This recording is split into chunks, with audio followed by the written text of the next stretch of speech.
Welcome, ladies and gentlemen. Welcome to the stream. Today, or tonight, I should say, we are going to be exploring the liminal areas of Poolscape. So if you're not familiar with that, it's like a PS1, or it's designed to look like the PS1 era exploration game where we walk around the pool rooms. So I'm not really sure what to expect. I haven't looked much at this game or any of the gameplay, but I've had it in my library for a while, and we just haven't gotten around to it. So hopefully it doesn't disappoint. I'm not sure how long this game is going to end up taking. I wouldn't be shocked if it's around an hour, like the length of the game. But sometimes we get a little turned around, so 1 hour could turn into 2. We'll see. We will see. So when I loaded in, it brought me to this little hub world. So I believe this might be referred to as the Sky Pools or something. Sky Pools. I think that's where we're at. And if you turn around, there's this desk here. This toggles a VHS-esque filter. That's weird to say. So if you prefer that, you can come over here and select that. I usually prefer to play without the VHS filter. I feel like that's enough. General information. Welcome to Poolscape. This game is designed to evoke nostalgia through the use of 90s era graphics, as well as the liminal atmosphere of the pool rooms. The following pages will give you an idea of what to expect while playing. Purple Slide, Classic Pool Rooms, Metal Slide, Mega Structure, Dream Pools, Dark Pool Rooms, Nostalgia Springs, Oceanscape, Chlorine Complex, and Green Slide Promised Future. All water slides available from the start. So it's a level select instead of exploring from level to level. So that's all right. We do have a zoom. I like that.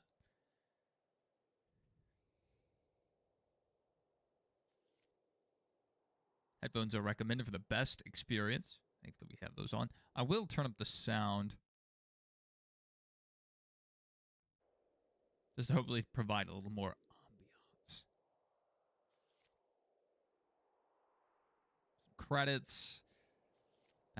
Background tracks. Inspiration, Matt Studios, Lost in the Hyperverse, Puppet Combo, and Soda Raptor.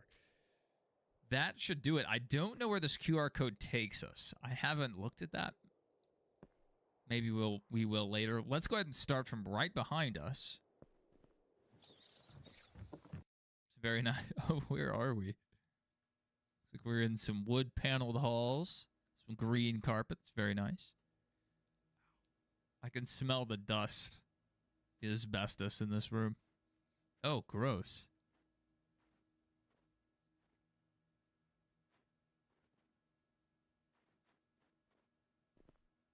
Can we... Ooh. Okay. A nice carpeted room and a pool in the middle. Very, very nice. Ooh, what's this? Some greenery.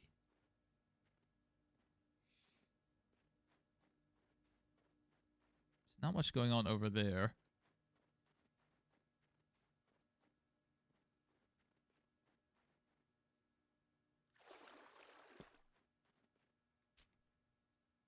Visit Lighthouse Mountain. Free map inside. It just says E. I think that's left over from, yeah, just a little artifact it shouldn't have shown. So I can actually open it up. But there's another QR code, which it's very pixelated, so I'm not even sure that would scan. What? For due diligence. Let's go ahead and check.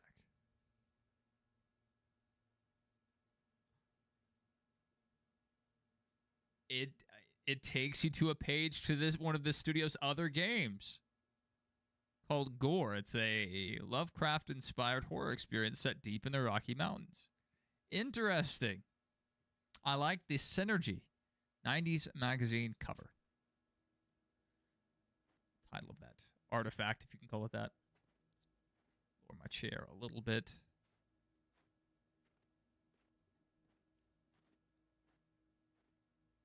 All right, so we have some wallpaper here. Little change of scenery from the wood paneling to the wallpaper.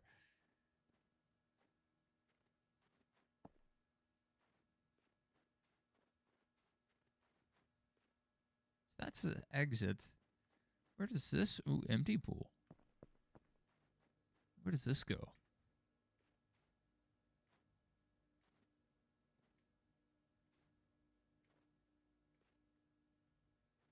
Some upside down artwork. Ooh. Very nice. I love a nice zoom feature in one of these exploration games. It's been a while since we played one, but they haven't been coming out as frequently, which is very disappointing. I thought after the release of the Backrooms movie, we would see a resurgence in all types of liminal space and exploration games, and we just haven't really seen that.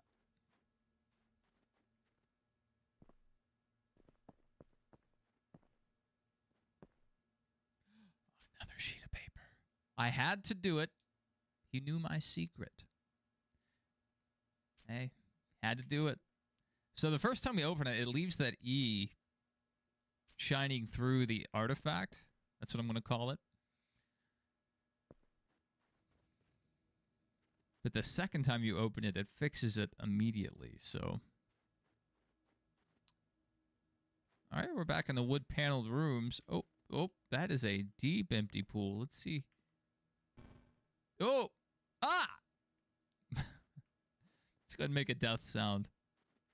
Feel free to clip that and put it in the sequel. We're back. Okay, let's see what's over at the exit. One more little dip. This is some nice wallpaper, you know? You look at it for a second, you think, oh, this is a low-resolution graphic that they've pasted all over the walls. But then you just kind of vibe with it for a bit. It's kind of nice. It's kind of like with the green carpet, the dark wooden baseboards. I don't know. It just works. I feel at home here. Hamilton says happy cup and truck race day. That's right. We were going to be live for the truck race, but it didn't end up running. Which is kind of a good thing, because my wife and I were able to spend some time together. Wait, I thought I went through the exit door. And... Excuse me? Okay, let's go back this way. I think I came this way already. Oh, this is a dark hallway. It's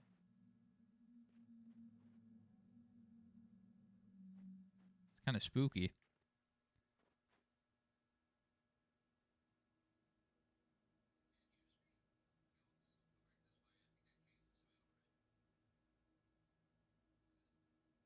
I'm going to turn up the game volume a little bit more.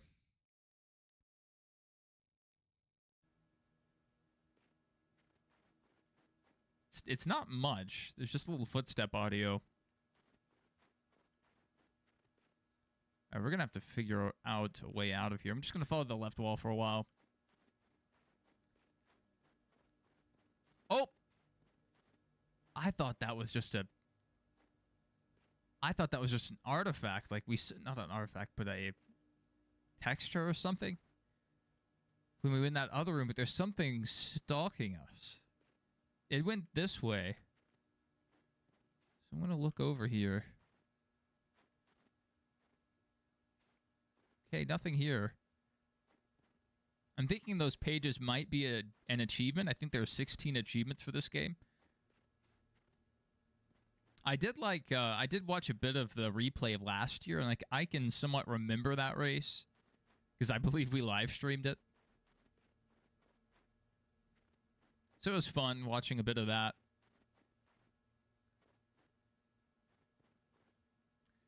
Wait one darn tootin' minute. We are getting turned around.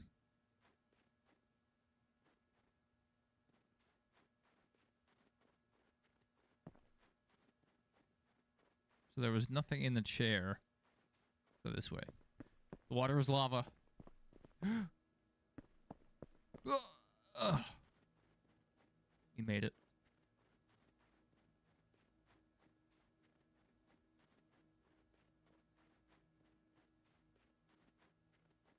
I almost went live with a truck race from Richmond, but I decided not to.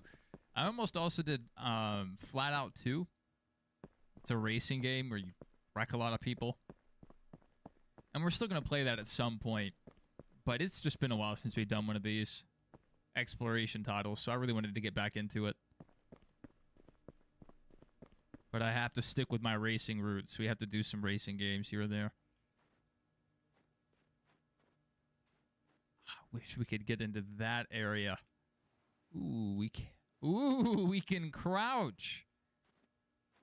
Nice green couches, some radiators. That's water. Some no clipping chairs. That's nice. Do I just die if I go down here? Because I would love to try to make it in that hole. YOLO. Okay. Hey, I thought that was a pretty good attempt. Sneaky, sneaky. Wait, I haven't bought it yet. There's another game that's set on the moon, I think. That's kind of like exploration. And then there's one that's like a spoof of GoldenEye 64. So I've been looking forward to that one for a while, and we might have played the demo on a live stream. Well, excuse me?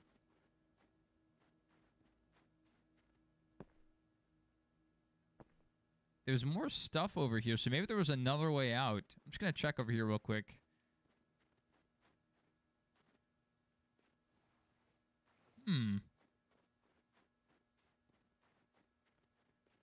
Maybe not?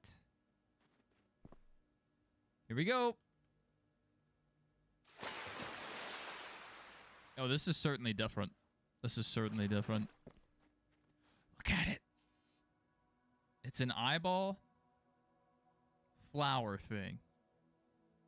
I've certainly seen a few of those in my day. Aha!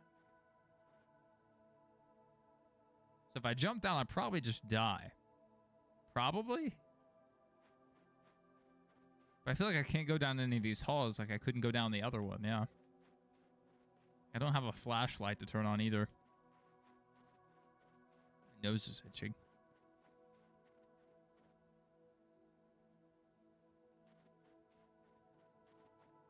Okay. I'm digging the little background ambience.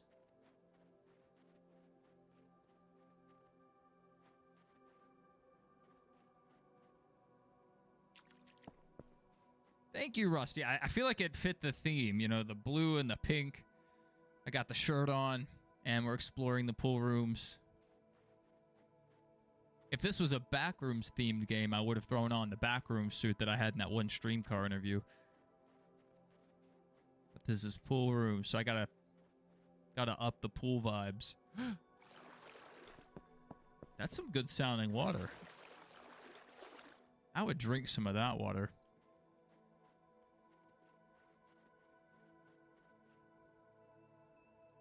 My wrist. Oh, what is this? It's a floaty. Does it actually float? Ugh. Ugh. Ugh. Okay, I can't get on top of it. Boo! 0 stars.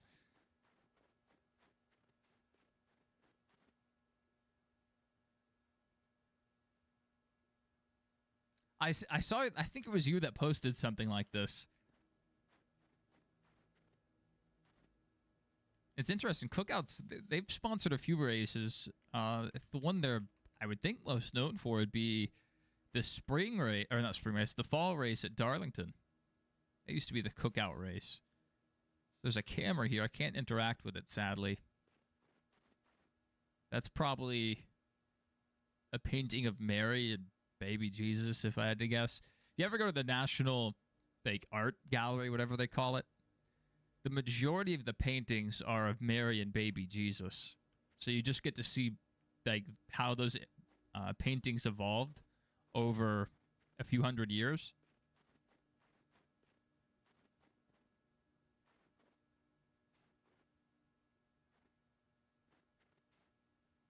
Interesting. I hadn't heard there was a live auction going on. I was like when they used to have Mike Joy cover the Barrett Jackson auctions. I don't think I've ever been to an auction in real life. Ah! That was a close one. But I was too fast. Too fast. Do we have any air control? No, I think once we jump, we're on a set trajectory pretty much. Yeah. Whoa, okay. Okay. This is going to take some brain power. Watch this, watch this. Movement tech. They didn't. I'm too fast. I'm just too fast. They sold the real Cobra Daytona Coupe, the race winning car, for 42. No kidding. 42 million. I saw one of the original Mazda 787s caught on fire. It was supposed to be at some event coming up, and it burst into flames, so they're going to be restoring it probably for the next few years. That's pretty crazy. I saw they had every one of the Cobras. It was like a 1, 2, 3 finish or something in the actual Le Mans event. They had all 3 or 4 of them, however many it was, at Goodwood a few weeks ago. So it was pretty unique that they had all of them together at the same time running Poolscape. That's the game we're playing. And Gore is their other title. And then that's the one that I'm about to purchase, which I don't know if it was out at this time. I think it just released, called Astrophobia. So I'm really excited for that one. If this game's short, we may go live with that one, or I may start my Flat Out 2 playthrough. All right, Hamlin fan, we'll see you, man. And we'll probably be live tomorrow for that truck race. So if you're up around noon tomorrow, we should be live. Whee! We are in the back rooms. I need to go get my suit on. All these rooms, this place builds them. Let me go get my suit real quick.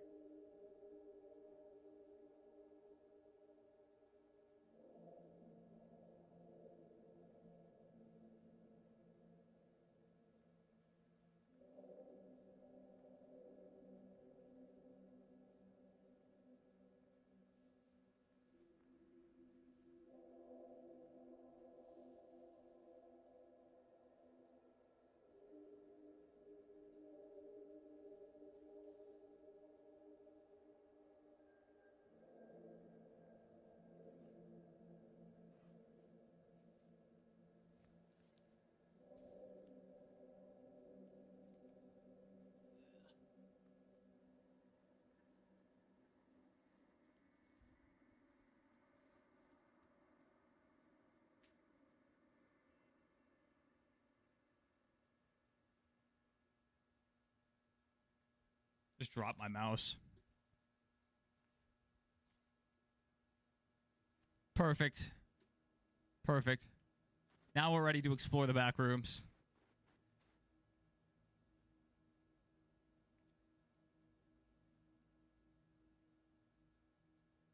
Yes, that Mazda burned up really, really good. But they said they're going to restore it, so I'm sure Mazda will put some very skilled people on that project.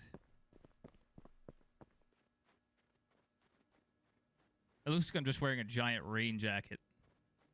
I got to get into character.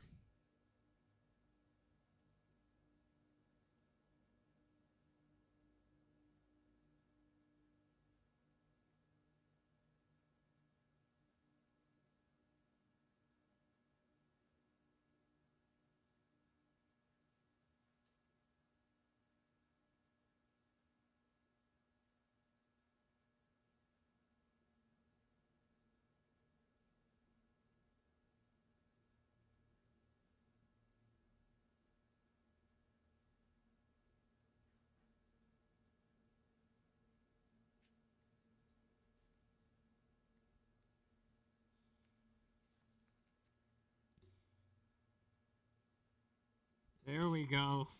There we go. I'm not sure how this audio is, but we are back, baby. I didn't know this game was going to have any back rooms, but here we are, exploring the back rooms of the pool rooms, which we're probably almost out, so I put all this on for nothing. More than likely. I feel like there's a chance this is the exit, and I'm supposed to go that way. But we're gonna... there's the eyeball monster. We just gotta follow the eyeball monster.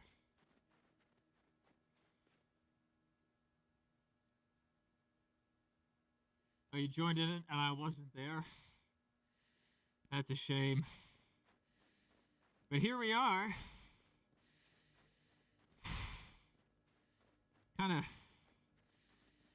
difficult to breathe, but we're doing all right. We're doing all right.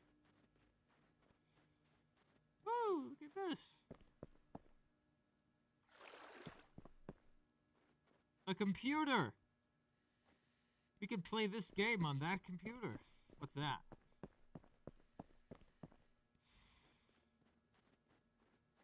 Those little clapper things.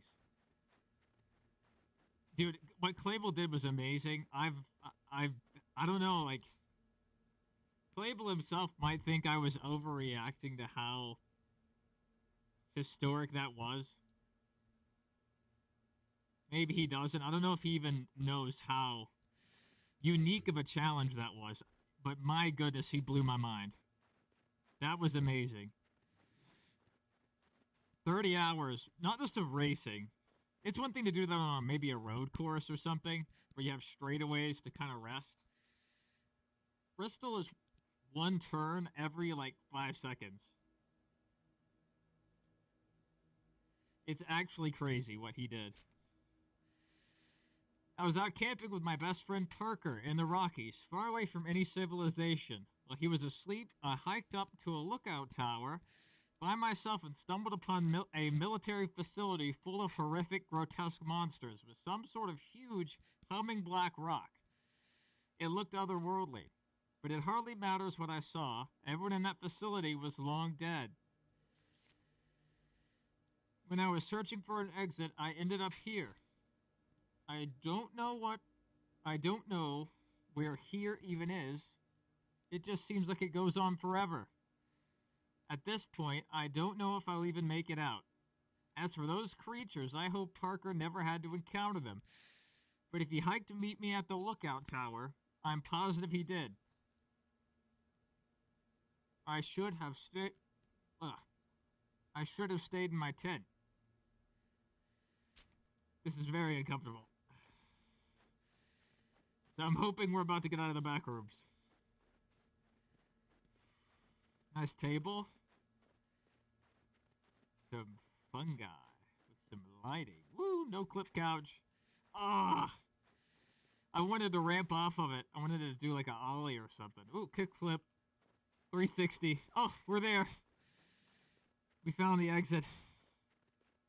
Oh yeah, it was 30 hours of gameplay what Clable did. So, I mean, I hope someone puts together a highlight reel. I don't know if Clable's going to. He's so busy.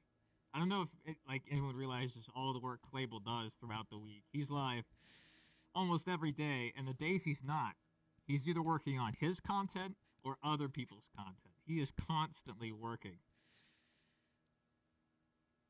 Like, Clable just crossed 5K.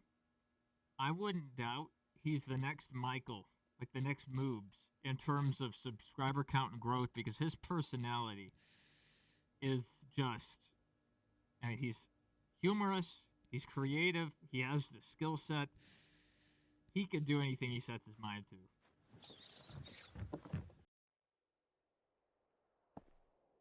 Alright, we made it. Oh, it's hard to hear. Well, thankfully we're out of the back rooms, so I'm going to take the suit off, and we're going to continue the pool room stream.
So as I was saying, DD12 should have streamed it.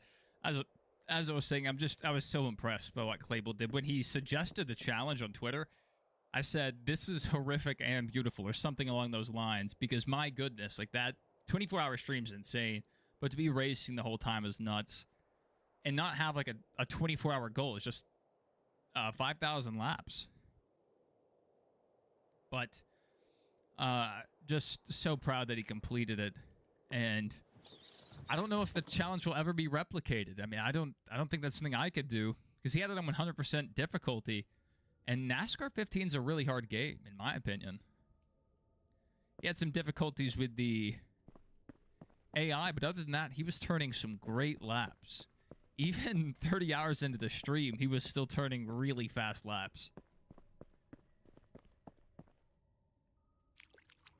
And so we're in an interesting place with my channel, since we do variety content, primarily NASCAR, but we do other stuff, you know, games, different types of games, Doom, sometimes like Spider-Man, RoboCop, whatever I'm feeling. We've gained subscribers from each little category, and since we don't keep doing those categories of games, those people don't tune in week after week. So I kind of hurt myself in that respect, but I've never wanted to be a one-trick pony. Oh. Algae water is toxic. Be cautious. So don't go in the green water, even though it looks tasty. That looks like Baja Blast or something, you know? It did crash a few times, yeah. Aside from that, you know, the game itself did pretty fine. It's just the AI was busted in NASCAR 15. Even on some of the super speedways. I think I was on Michigan last time I played it. Potentially. Might have been Kansas or Chicagoland, but whatever. It was one of those longer intermediate tracks. They kept checking up in the tri-oval, and it was ticking me off. I just didn't continue playing. Can we go in the hole? I wanted to go in the hole. So in pee. In that pool, that's a lot of pee. A piece of paper. This can't be heaven.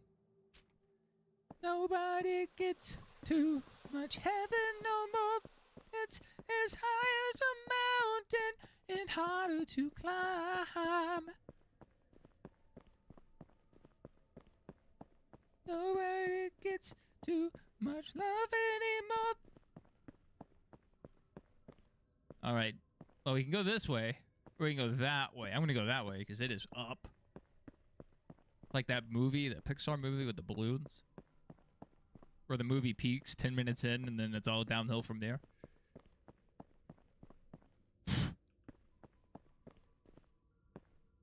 All right, nice. This is a very beautiful area.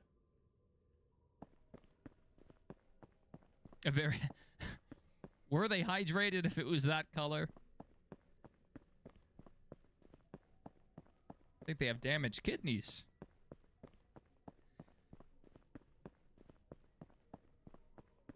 Another piece of paper. Boop. There is something else in here. 12 December 99. Aw. I hope this person made it. They almost made it to the new millennium. Y2K coming up. Oh! There's blood coming out of that vent. There's blood.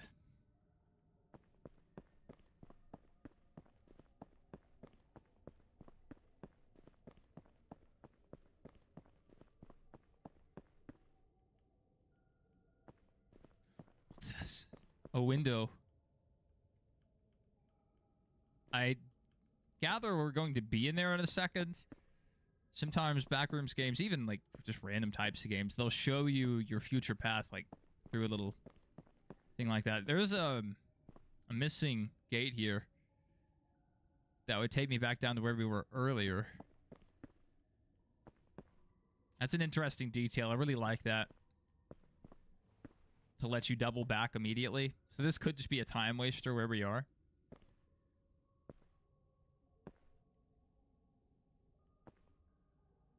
Almost fell off. Whew. I was already starting to get hot in that suit. If we ever do a full backrooms game in that suit, I might just die. Like, literally. I need, I need to poke some air holes in that gas mask. Oh my goodness. This is such a long tunnel.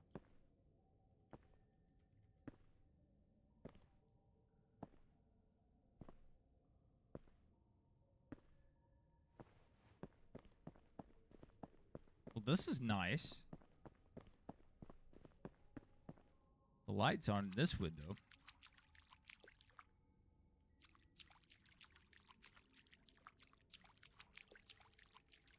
I hope this is progress.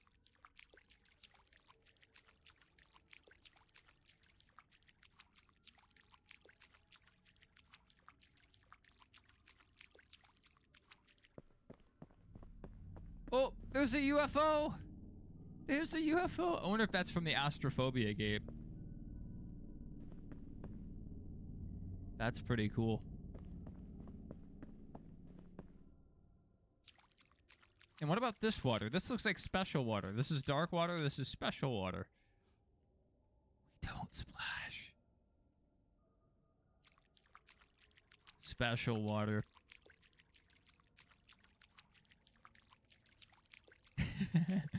I think it's supposed to mimic shallow water. Like, this isn't very deep.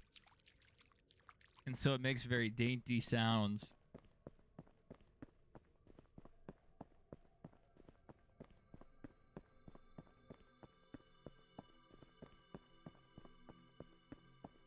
So a room like this would typically be a nightmare because it's just so many entry points, but this game limits where you can go.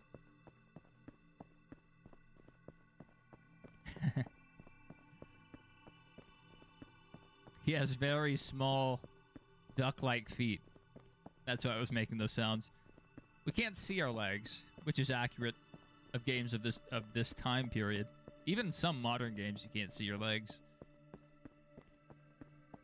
I remember the first Call of Duty game where you could see your own legs. They made a big point of that in the early marketing. Like, oh, you can see your legs. Ooh. This is a huge deal.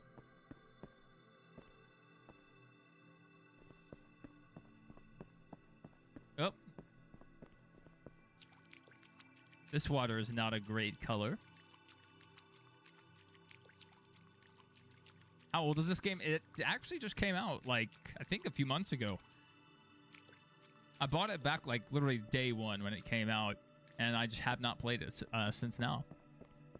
I monitor the Steam charts every single day for new Backrooms games, new Liminal Space games. But after being burnt on a few of them, sometimes now I wait for reviews to buy. Because I've played some clunkers, ones that actually pissed me off. Like, I got done and I was like, that was so bad that I regret playing that. I regret giving it airtime. Ooh, ooh, ooh, ooh. What's down here? Ooh, I don't know if this is the right way, but onward and upward. Can I make sprint a toggle? No. I cannot. That's all right. This did go somewhere. I thought, okay. I thought it was a graphical thing, but there's actually a door over here. Okay. We go back up.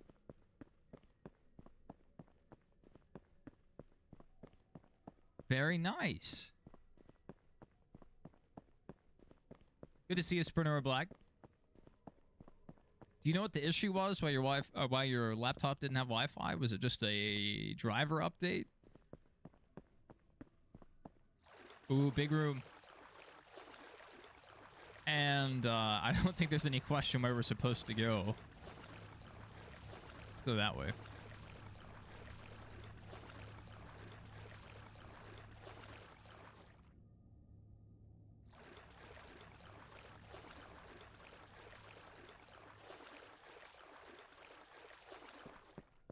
Any entities, or is this just exploration? There is a entity. Singular. There could be more, but there's been one that's, like, somewhat following us around. I'm not sure how many times it's actually been on screen. But I've noticed it a few times, but it hasn't, like, jump scared us or anything yet.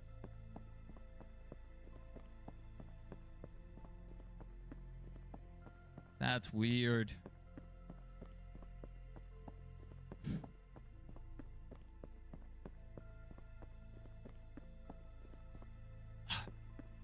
I wanted to touch the grass.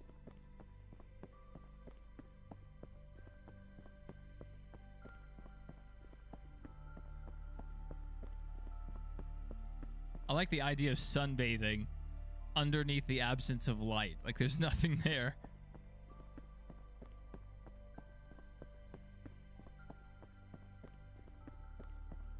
Oh, I need to go that way. Can I just... Ugh. Maybe if I jump crouch, I can get over it. Okay, no, that didn't work. Some games that'll... Oh, there's a broken railing right here. So maybe they showed this earlier just to demo what to expect later so you wouldn't get stuck.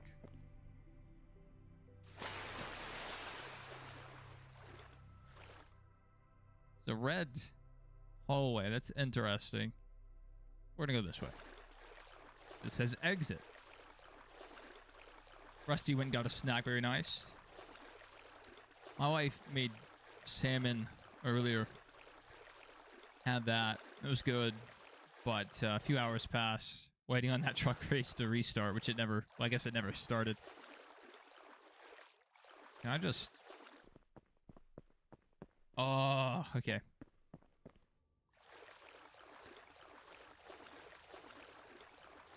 Anyway, I ordered the $3 medium pizza deal from Domino's, and it was great. Community swimming pool. No running by the pool, no alcohol, no swimming. Wait, what? No swimming in the swimming pool. Okay. Okay. It's like Mario.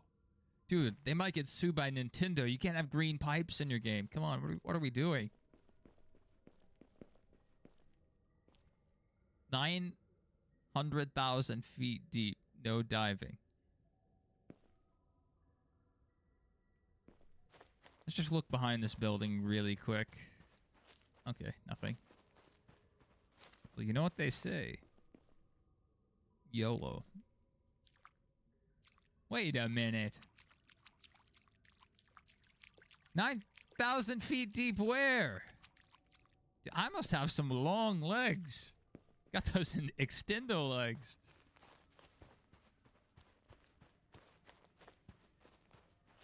Yes. Well, Planet Fitness, that's kind of a rule anyway. You can't work out in the gym. But I've heard they're relaxing those rules a bit. Removing the lunk alarms and stuff. Because, like, serious gym members did not respect Planet Fitness. So that's weird. It looks like this was potentially the exit, but it's not. I do hate having to hold the shift button all the time. I know we've done this for hours at a time, but not a fan. Okay, so this isn't the exit? That sign's never steered us wrong before, so I hope I don't have to come back here in a minute. A little worried about that. Perhaps that was bait to waste our time.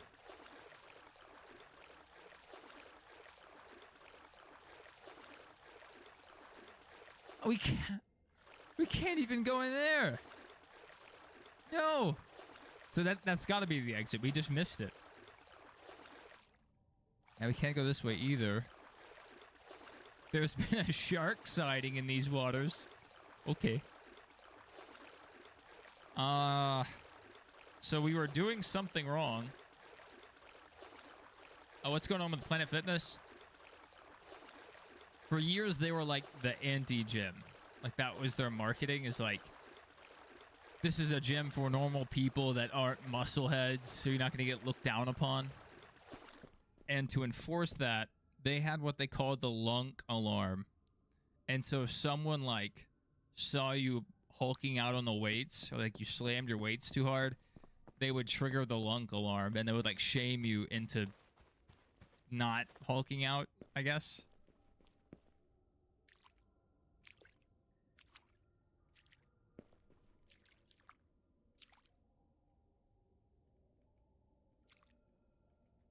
All right, where is the exit? Portal me out. I'm ready. Okay. What's the joke here? What am I not getting?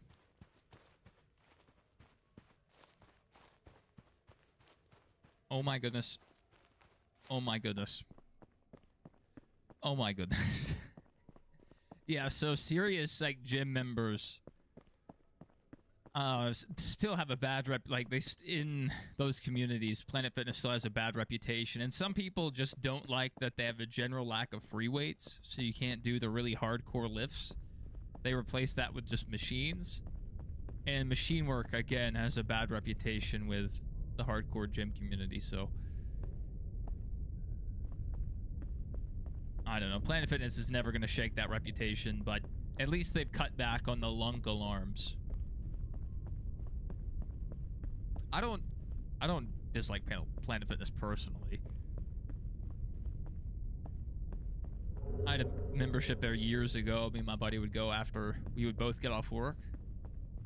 We would meet there. And then about a year after I moved away from that area, a guy was going in there harassing everyone. I don't know if it was for money or what it was, but he was like in there filming people and yelling at them. And so the cops showed up. Then he went and like hopped in his van and went to grab a gun, and the police shot and killed him. And there was a big deal about. Oh, there it was. There it was, the entity. It hasn't harassed us yet, but it's been poking its head in and out.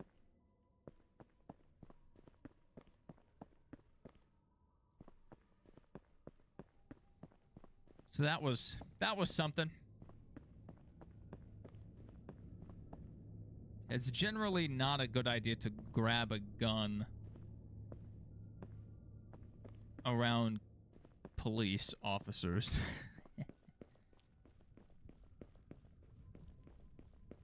There was this lady on Facebook who was reacting to the incident when it first happened. It was like a local page. And she said, "That's not a gun, that's a cell phone." Like when they released the body cam footage, and it was clearly a gun. So my buddy and I sometimes reference that. That's not a gun, that's a cell phone. I thought it was Baja Blast, which speaking of, I need some liquid. So I'm going to dive in and go grab some liquid. We've been going for 52 minutes. So this game may be a lot longer than I thought. The maps are pretty simple though.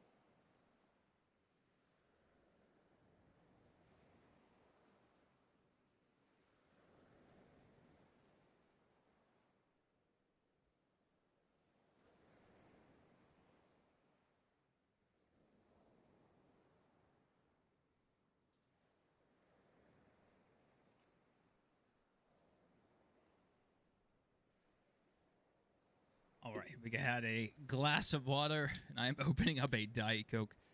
Rusty said he's never had a gym membership, but he used to ride a fixed gear of a lot, like 50 to 60 miles a day. That's pretty insane. And I would say my healthiest outside of basic training was when I was training for a transfer position, or I forget what it's called. But anyway, I was transferring to a different unit, different MOS, reclassing. That's what it was. And the unit I was going to join would have required me to go to airborne at some point, airborne school. And I forget what the exact requirement was, but at one point you had to do like a 12-mile ruck or something in 2 hours, something along those lines. And cardio's always been my hardest thing. Like, even going back to like early days of doing soccer, doing football, getting into cardio shape. And but short stuff like for basketball, football, soccer, not too bad. Cross country, doing long distance mileage stuff, killed me, always did.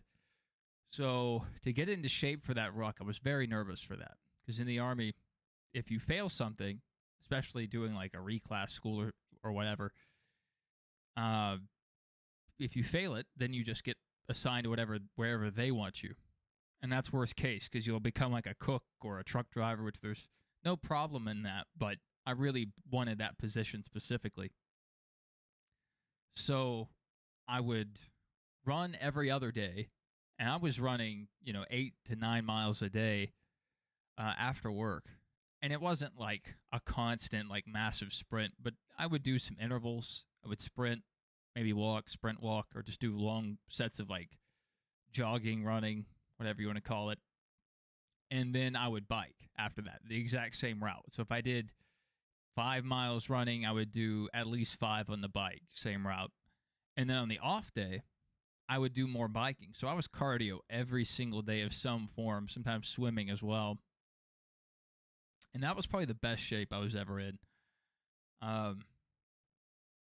But they pushed my transfer back like 2 years. And by that point, I was in my last week of my contract, I think. And they called me and was like, hey, your transfer finally got approved.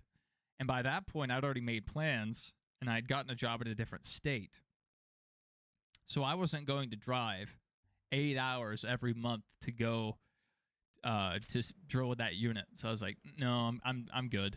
I'm done. But that would have been a really good opportunity if that had happened. I always wanted to go airborne and get paid to jump out of a plane. But instead, I had to pay to jump out of a plane, which I really want to do again. I want to go skydiving one more time in my life. You are safe. It cannot follow you here. We'll see about that. I think there's the exit way over there. I don't think I can... Yeah, they won't let me go that way. Okay. Anyone know where Cologne is? I don't know how to pronounce that O, but... You're seeing something on ESPN Plus. I want to know what country it's for. Interesting. I have ESPN Plus saved to my desktop.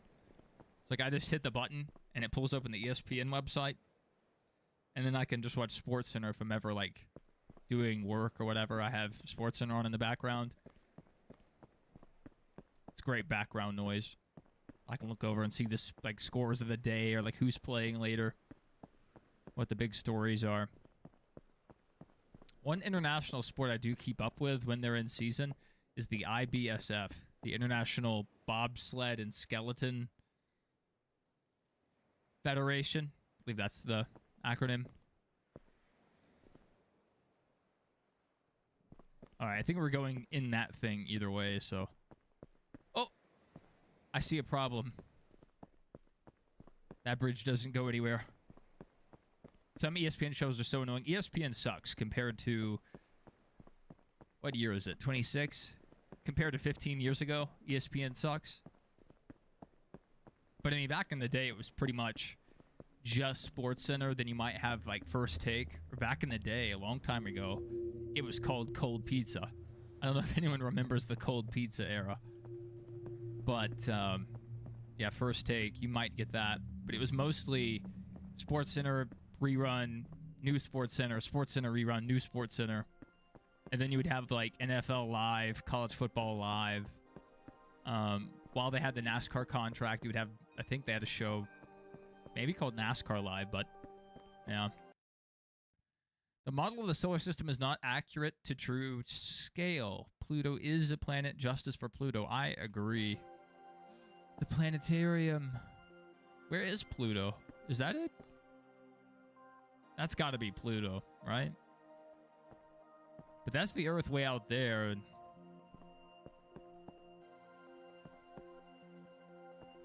This doesn't look accurate at all. So Venus.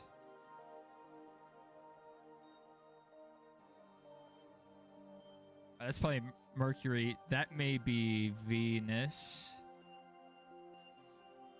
Probably Mars, Earth, Uranus, Jupiter, Saturn, Neptune. And I would think that would be Pluto. Wait, so did we have to come in the planetarium? It is deep water.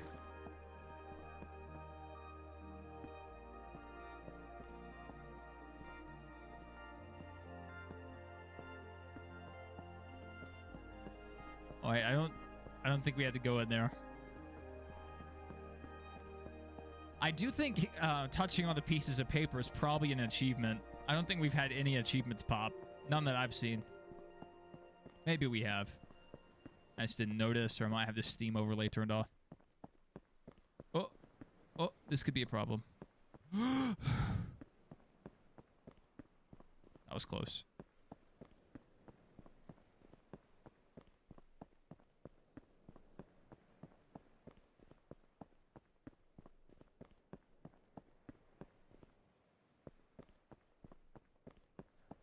I need to check and see if there's a sheet of paper here. There's not. There's a lot of just random chairs. That looks like a nice chair. Look at that. Wood siding, then a padded interior. That's a chair. I bet it's heavy. I do chair reviews on the side. If you guys ever find my chair review channel, leave a comment. It's a passion of mine. I mix Venus and Mars. Are we sure? Because like Earth was over there, so I was thinking the one closest to Earth was Mars, and the other one was Venus. Typically, I would think Venus would be more yellowish, like orange or yellowish green. Now they both looked like they could possibly be Mars. I wasn't sure there. Could have gone either way.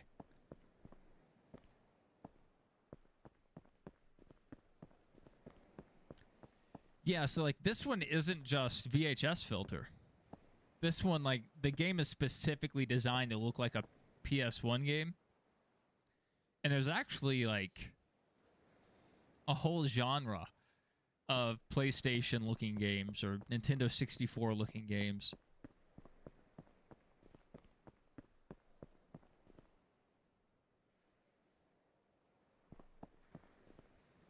I think this studio just does... Oh, look at that. The green tile work. That's nice. I think this studio just does PlayStation-looking games. Because I think Astrophobia is very similar. Rusty says he has like 8 videos on his YouTube, but 6 are shorts. I need to do more actual videos. But to do that, you need time. And here's the thing. Here's what keeps me just live streaming and not doing games. Is that... Ooh. Dude, this is a VIP area. Like a little pool back there. A nice seating area. Will this kill me? Find out. No fall damage. Let's go. I'll read that in a second, Justin. That's wild. The time commitment it takes to do a decent video is what keeps me from doing them. You have to write a script. You know, back in the day, a long time ago, if you go back to my old videos, every single video was shot live. Hardly any editing went into it aside from adding in images or like things related to the subject I was talking about. Like no script, nothing. I just went in, hit record. Whatever came out was the video we went with. That's what you could get away with in old YouTube, and that's kind of what was expected. Live commentaries were the thing, especially with like gaming stuff in the background. I talked about Call of Duty a lot, so all my stuff was live. Like even when I was doing tech stuff, which AZtronics, I wanted to be more of an electronics or like that's a technology type channel. That's why a lot of my early videos are about different software things, whatever, computers. But now, to really make it happen, as a pre-uploaded video, you have to have a script. The editing has to be tight and has to be well done. You have to have an interesting topic. The thumbnail has to hit. Like, everything has to work out. So you're talking for a 30-minute video, that's probably a whole day's work. Like, actually working through the whole day, getting the script down, like the idea for the video, everything together. You're probably talking about a day of effort at least, depending on how long the video goes. And then on top of that, you know, you're wasting a day, or using up a day, I should say, where you're not streaming, you're not working on your actual job, you're not working on other hobbies or building relationships, like none of that. You're just focused on the video. You put it out, and it receives 140 views. You know, it's the return on investment on videos can be extremely high if it goes well, or you can put in a ton of effort and the video goes nowhere and it doesn't grow your channel at all. So it's such a lottery here on YouTube. And that really dissuades me from, oh, these are titles of the artwork. Okay. There's a buoy. Baba Booey. Eternal Imprisonment.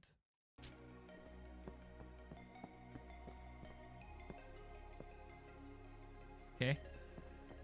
Oh! This is like the Roblox obstacle courses.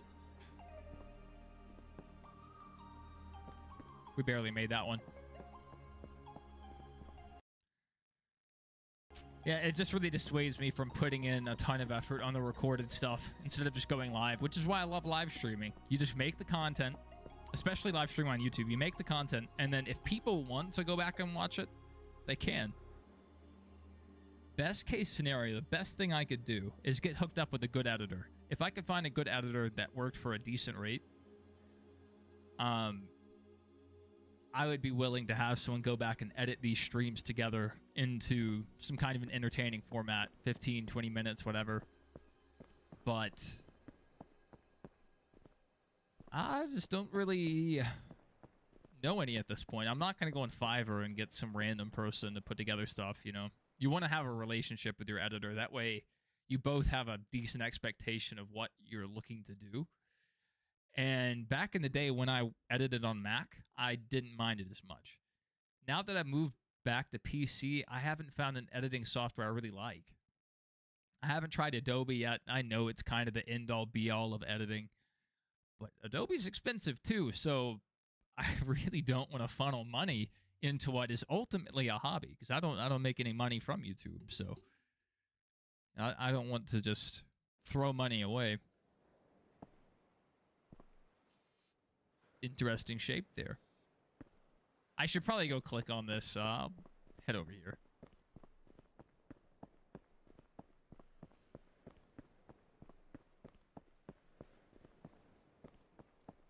I don't know if I've seen any of those, Justin.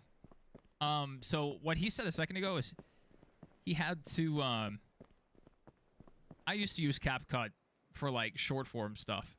I thought CapCut back in the day was really good, but then they kept adding more and more stuff behind paywalls. And I used CapCut a lot for like Call of Duty shorts and stuff. And honestly, half of my subscribers might be from my short little stint just doing Call of Duty stuff. Like 2 years ago or so, I put out one Call of Duty video that did really well. I gained maybe 3,000 subscribers from it or something. And I just don't make Call of Duty content often because, like, I'm a good player, but I'm not YouTube good. There's a difference in being good enough to win a game and being good enough to pull in subscribers from winning a game or, like, playing the game.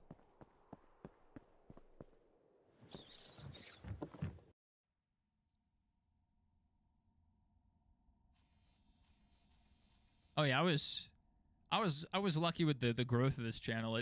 But for the first 10 years of this channel, if not longer, I peaked at around 300 subscribers early, and then just didn't really gain any. I did just enough on YouTube to like stay even, stay just above 300. So we would lose people and gain people constantly, and I just didn't take it seriously, and I still don't. to be honest, but I have fun with it. I just enjoy hanging out with you guys.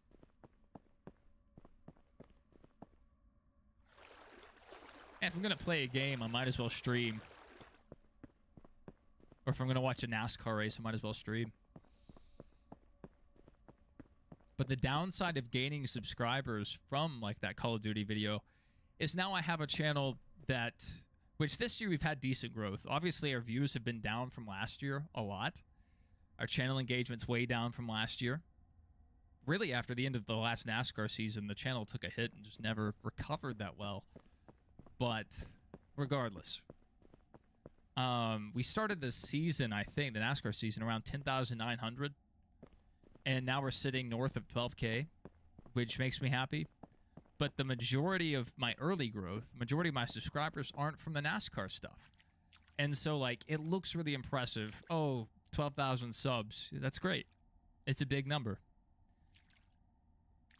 But in terms of, like, where I would like this channel to go, is I would like the NASCAR stuff to have more engagement.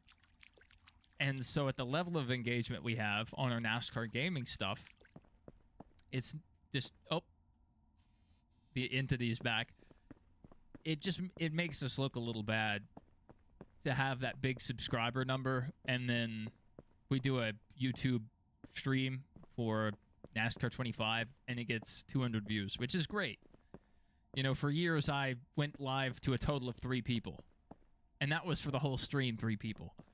So, yeah, 200's great, but it just looks bad to not have, or not pull in the majority of your subscribers ever. Which I get that's how YouTube works. I mean, there's people with 2 million or 2.5 million subscribers, but their whole streams only pull in 3,000 people over the course of the whole thing. So I get nowadays everyone's attention is very split, but still. The thing that bit me, and the lesson to learn from this, is you either have to be a super strong personality, bring something unique to the table that makes people tune in, or you just have to be super consistent in the type of content you're doing. Because there are playthroughs I've done of NASCAR 2005, 2003, that by the end of it, we're pulling 55 people a stream. That's kind of where we topped out on our NASCAR stuff. But then I end my career, and I move on to other stuff. Backrooms games, for instance, or playing Doom or Spider-Man. And those NASCAR people don't usually come back for those other types of content. So you have to stay consistent. And YouTube talks about that in the creator meetups and stuff. They say, find your niche. You hear that over and over. Find your niche. So YouTube doesn't want you to do whatever you want. They want you to stick to... Ooh, the VHS filter's back. Okay, I don't want to... we'll do it. We'll do the VHS filter. Oh, there it was again. They put that in there because they definitely wanted us to use the VHS filter for this portion. So right now it looks like we're in a sauna. So I understand they want you to stick to your niche. That way your subscribers continue to show up and your retention rates stay high, and it drives the algorithm. But, and it's a big but, a big round but, I just can't do that. I want to go live, you know, often, but every single there it was again. Every single stream I can't do NASCAR over and over and over. You know, there are other games I want to play. And I know the thing you're supposed to do is gain a following and then branch out. I don't really want to be bound by YouTube's niche system. I just want to do whatever I enjoy. And let the cards fall where they may.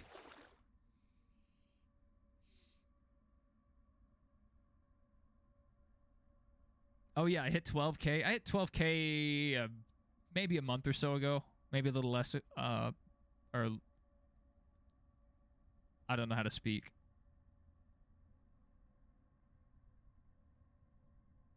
Yeah, I should do more shorts. The thing that killed me with doing shorts is most of my shorts a few months, or I guess several months back now, came from the remix system, where you do like a longer video or you do a live stream and then you can go back and remix certain moments.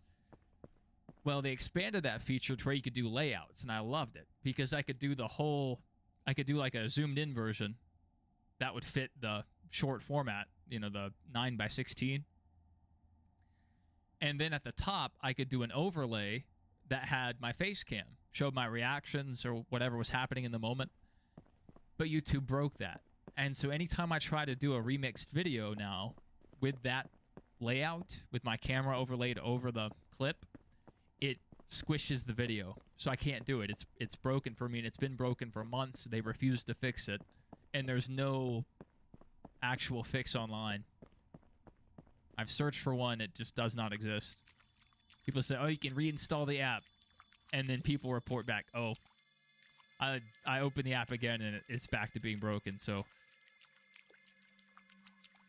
it seems like the heavier YouTube and Google lean into AI, the more their programs suck. That's a big theme I've noticed. It's a big theme I've noticed across all of... Look at these slides. It's a big theme I've noticed across the whole industry. Is the further we lean into AI right now, the more glitchy things become. Twitter labeled one of my recent posts as being graphic, thinking I was showing gore or something, when it was a picture of Spider-Man. It was a Spider-Man meme. They labeled that as gore. There was no blood in the photo. There was no injury in the photo. There was no gore in the photo, and that's what they labeled it as.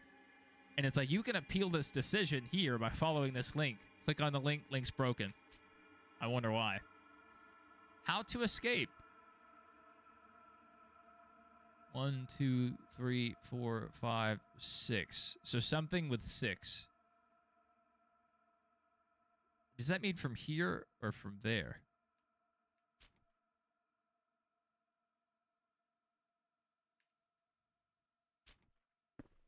I'm gonna hope it means this one. Right here.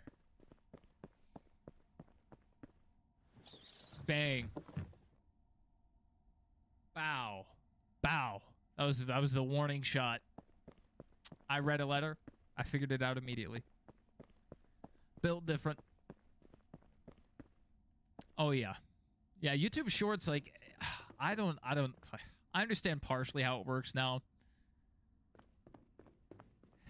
Like, back in the day, when I first started uploading shorts, I was just spamming them. I would upload like 20 shorts in a day. When you do that, YouTube pushes all of your shorts individually. So your subscribers might see one of however many you upload that day. So they don't receive as much help in the algorithm. So only a couple may pop off. The rest might not get views. So you have to upload one short, and you have to ride that one out. Whether that's a full day or whether that's 12 hours, you have to wait till the views drop off completely. No more increase in views. Then you can upload another one, and it will push that one. So that's one thing about shorts. The other thing is, like, you have to grab their attention immediately. You can't upload a short that's like build up, build up, build up, then thing. Because the way the new gen scroll through the shorts, if it doesn't capture them in the first half of the frame, they swipe away, and that kills your short in the algorithm. So you have to hook people immediately for the perfect short. And at the same time, it's about retention. So if you have a 30-second clip, it has to stay banging the whole 30 seconds, because if someone swipes away before the end of it, again, kills you in the algorithm. No! It's right behind you. Check this out. I just don't look backwards.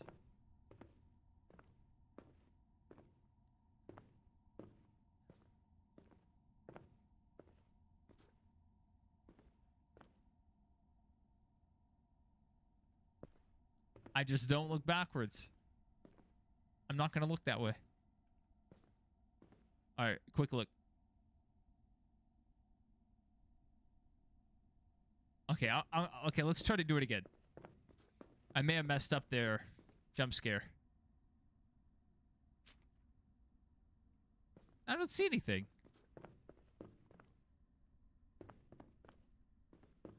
Now I'm scared.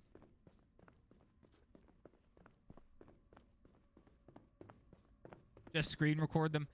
Yeah, so the few shorts I've posted over the last few months, the majority of them aren't remixed. The ones that actually have the layout with like my face cam at the top or something, those I had to do it the same way. Screen record, go into a different editing software, which I usually use YouTube Create, and then go from there. This is Mountain Dew Code Red. That's not what it looks like.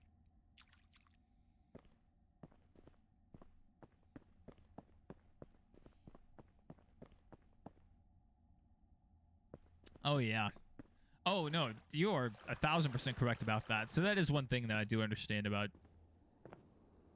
the algorithm is they want you to stay consistent. You're rewarded not just by YouTube for staying consistent. You're rewarded by people. People want consistency. If you go live at midnight every night, there are night owls that are absolute freaks like myself, you know, on occasion, that expect you to be there at midnight. And those people will come back on occasion. You know, if they like your content, they like your personality, they will be there. But then if you deviate and then you start going live at different hours, those people don't exist. They're not around. They're not awake. They may be at work, you know, doing other things. They may just not be expecting you to go live. And so not only is consistency awarded or rewarded by YouTube itself and the algorithm, it's rewarded in actual, you know, life by people. I understand. Oh, there it is. That's the thing. I see you. Yeah, it's rewarded by actual viewers. The thing with me is, like, you know, since I have a job and a wife and a few very fine friends, all handsome gentlemen, yeah, I can't have that consistency because I don't know when I'll be live most of the time. It's just if I get a few hours or if my wife like has a work event or something, then I'm like, okay, let's go live. And so that's where I've like nowadays I'm studying for a certification that I've been trying to pass for the last 6 months. I just don't have the time to go live as much as I was the last few years. I don't know what pool we're on. I'm gonna go in this one. If it's the wrong one, we'll just hit the escape button. Okay. Justin was quick with that. Alright, well, let's also turn off the VHS filter. I understand why they wanted that on for a second ago, but I'm okay with not doing that for now.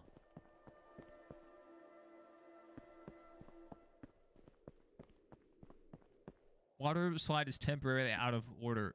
Well, the sign's knocked over, so I think they fixed it.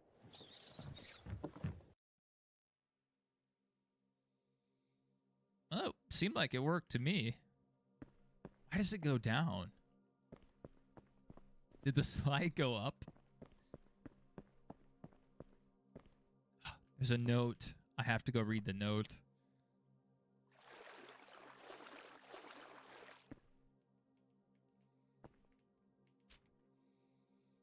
I don't know how I got here. I was walking my dog and I tripped on a rock like a clumsy dunce. But all of a sudden, I'm in this place.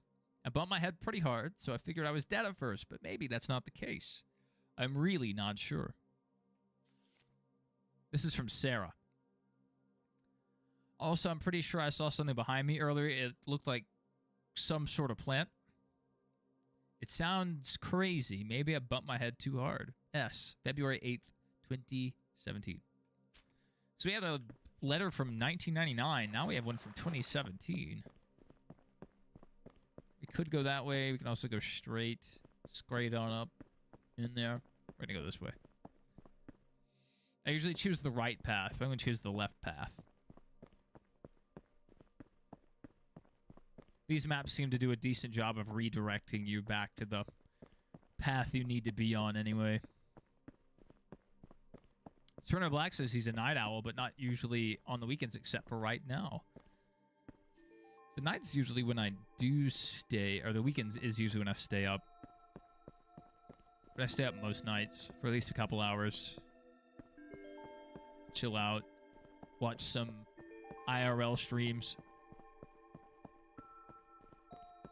Silly Sarah. Typical Sarah. I have a buddy, a very silly buddy. Tons of kids. His wife's name is Sarah. Rolling Roblox says it's 2:57 a.m. for him right now. It's not that late here yet. That's... How is that blue? Oh. Look at that. This is a blue tree, so I'm going to take it as a hint.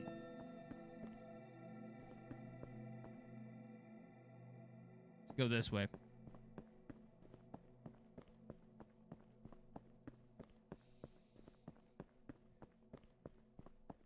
Oh. There's the eyeball.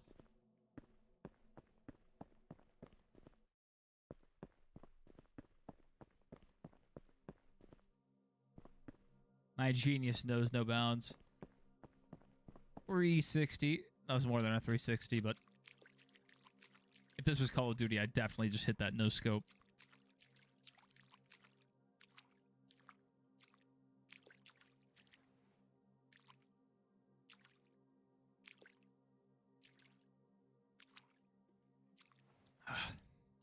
I don't know if I'd be live right now. I probably would, since we missed the truck race earlier. There's Nemo. But I had a really bad headache coming on. And I know the feeling of those types of headaches as soon as they come on now. So I tried to tough it out for a while. I ate, drank water, took some ibuprofen. Didn't help. So I took some Excedrin, and that's pretty much knocked it out. Like, obviously, it's still there, but those kind of headaches, it gets into my neck, and it just makes it painful to even be setting up. All right, so we have another obstacle course. I want to go this way.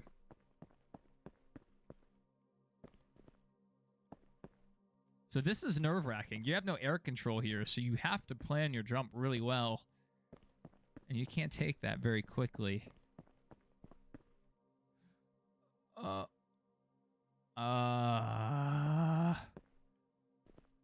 don't like this. Okay.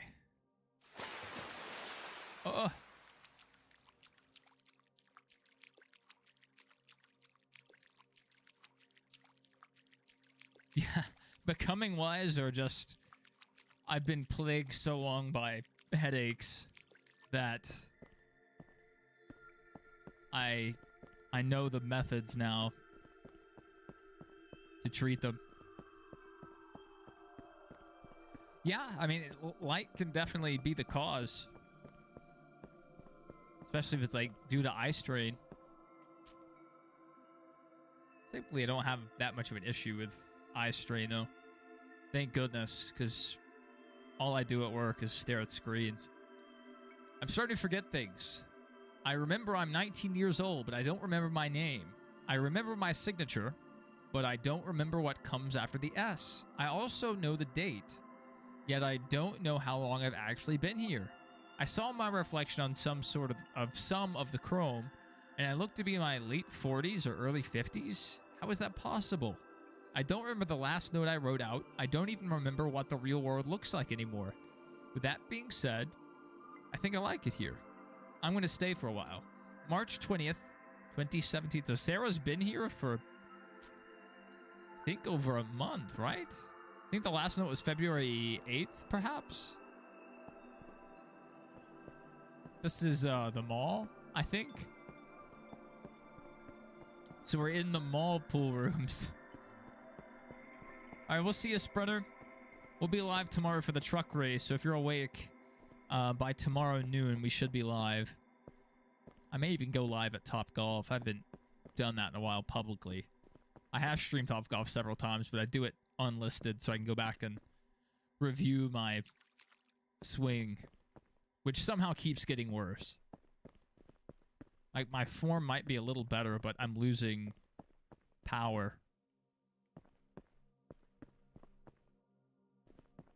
My swing 2 years ago was... It felt more natural, and it was much more powerful, but it was way out of control. All right. I feel like I remember this place from my childhood. I used to love coming here. April 3rd, 2017. How does she still remember the date if she doesn't know how long she's been here? There's the eyeball. Look at the birdie. Now, I bet it will be gone, or it will disappear when we pop out. Yep. I like it here. I think I might stay a while. You've told us that before, Sarah.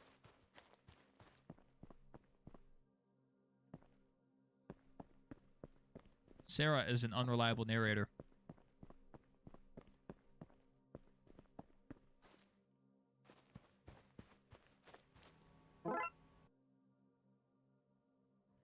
Fruited your arrow? What was that? I thought we were gonna go like into a fruited your arrow, or we kind of are. There's a fish. There's multiple fish. They're going in and out of the pipes. And that, I don't know what that was. I don't know what that is. Yes, bubbles.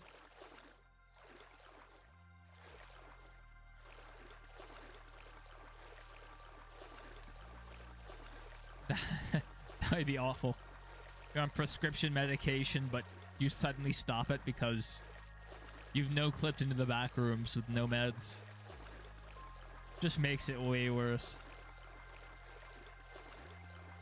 Yes. This is a good level.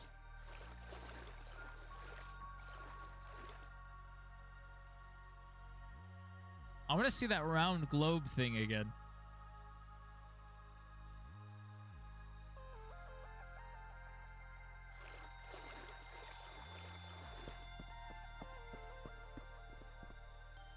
Have I watched people still live here? I've seen a bit of it. I haven't seen it in its entirety raw, but I saw someone break it down. I enjoy his work quite a bit. But whenever I see Kane's videos, it makes me want to play these games. Because they're made in Blender, so a lot of them look, you know, realistic, but somewhat like a video game, because, you know, it's how it's made. It just makes me want to play these games. Like, man, I want to wander around and explore myself.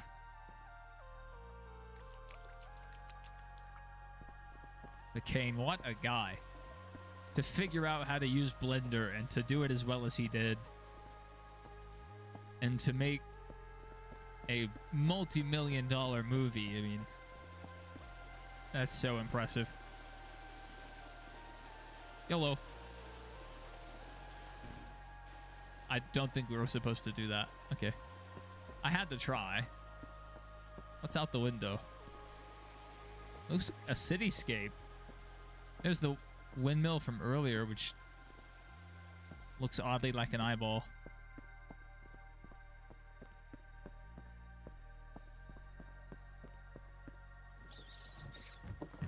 Am I going to get the NASCAR advent calendar? Probably not. I try not to collect random NASCAR diecast. Something this collector once, he didn't tell me specifically. He just had a video and he like told everyone that watched the video pretty much. He was really into Star Wars and like all kinds of media in general, but he limited himself. He said, if I collected stuff from every franchise, or if I collected every Star Wars character, I would have to have a warehouse for all the stuff I had. So he limited himself to only collecting Darth Vader themed objects.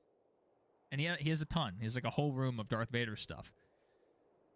So I kind of took that to heart in like, I can get some collectibles. I have like several Optimus Primes and stuff, but I pretty much just buy diecast of my favorite drivers. So like the ones I really like, instead of just trying to collect the whole field or like all the diecast from this wave. I just stick to a few, you know, ones that really stand out to me.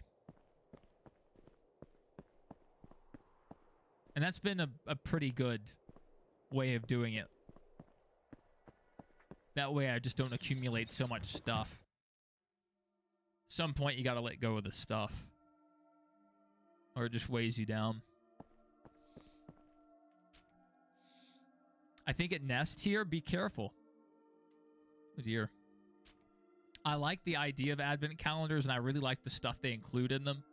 You know, you can get like a late model. You can get trucks or O'Reilly cars. You know, all these different things that come in the advent calendar. And I keep up with what's in them every year, because every year I get asked about them. I probably won't buy it myself. What's my 5 favorite? It's really Gordon versus everybody else.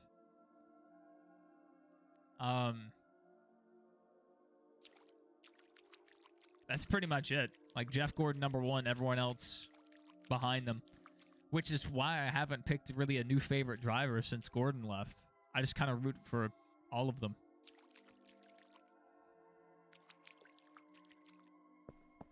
Which is kind of a pain, because I miss having a favorite driver. I really do. It was always fun each week, you know, just looking at the leaderboard. Where's Jeff? Like, where is Jeff specifically? Jeff's in the top 5. My heart's just pounding, but, you know, I don't have that anymore. But I still enjoy the racing pretty much every week, even with the dirty air issues.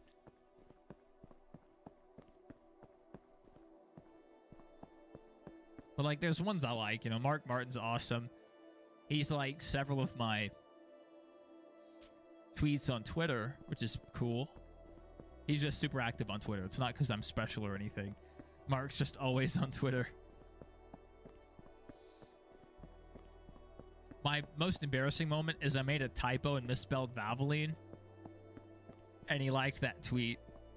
And I can't live that down. My goodness.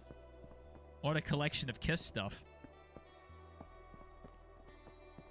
A lot of people who are dying out or aging out of having collectibles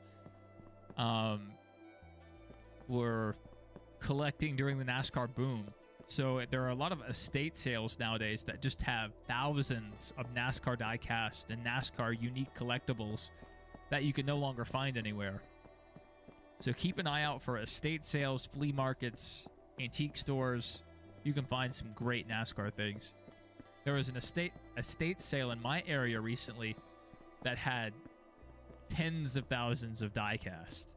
164, some 124 scale, and like random NASCAR things, and I didn't go. I forgot about it. And I regret that, but also I don't, because I would have spent a ton of money. But I kind of want to call up the people and ask them if there's still stuff available, because that would have been great to look through. And I also had a coworker that collected a bunch of NASCAR stuff, and he asked me to look at it one day. And he said we can do it during lunch, but then when lunchtime came, he wasn't there, and I left. So I never got to look at it, so. There's a lot of NASCAR stuff to be had.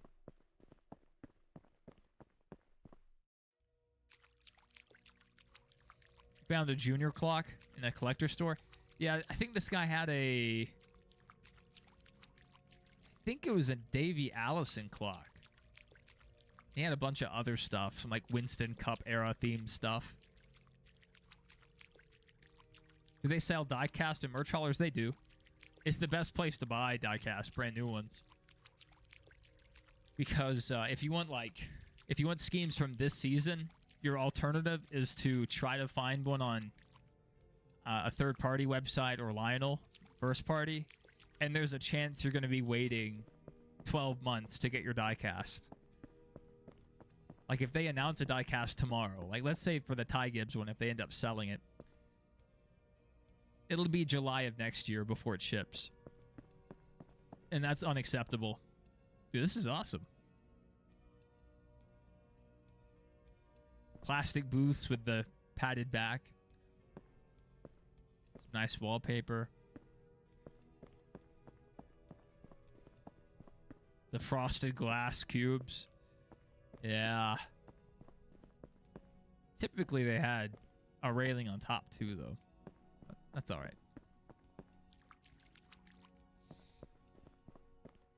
The little personal booths. Yep.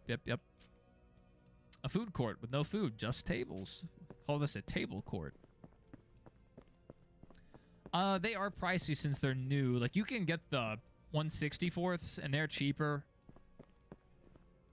Still probably a bit more expensive than, say, finding one in the wild at Walmart, but not crazy. But the 1/64ths, they are pricey.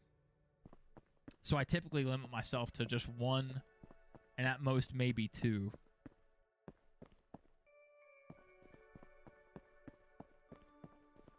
I'll usually at least get one die cast and one hat per race I go to.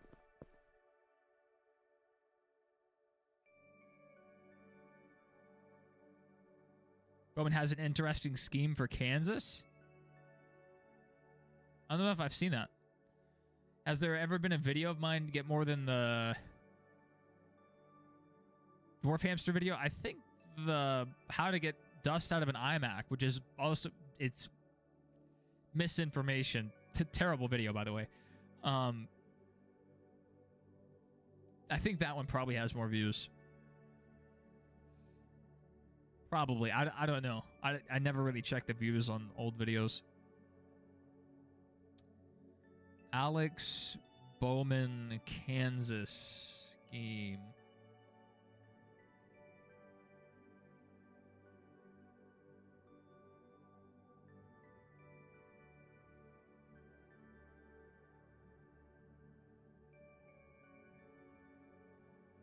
Oh, is that the one the fans designed? I think I've seen this one. I don't remember what it looks like, but someone, I remember when they announced that one, I think.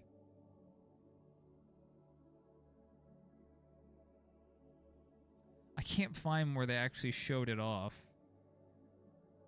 Maybe this is it. Yeah. Yeah, that one's all right. It's all right.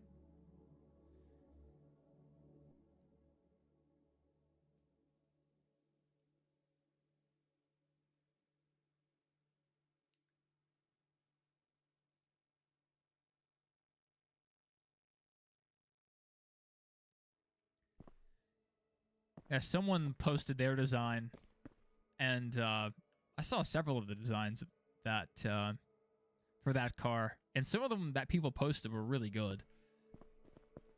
So I don't know how they decided on that one. I wouldn't be shocked if they picked the one that would trick the scanner the best. But teams honestly haven't been doing as much of that, so maybe NASCAR really cracked down on manipulating the scanner with paint schemes.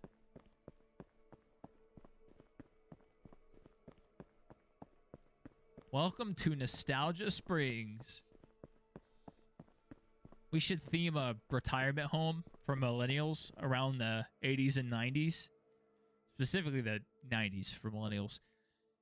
And call it Nostalgia Springs. Just everything would be about the 90s. We would have like old looking computers.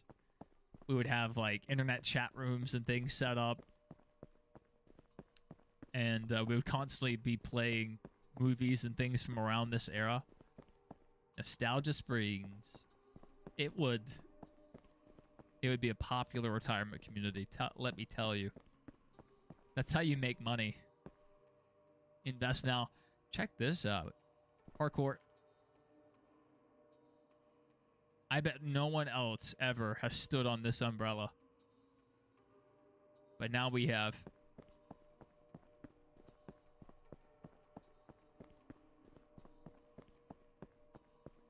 No. Don't watch it. It's a terrible video. literally back in the day. So when I first started YouTube, I was probably never going to start a YouTube channel. This wasn't, you know, something I considered. My buddy made one, and he said, "Hey, let's start YouTube channels together,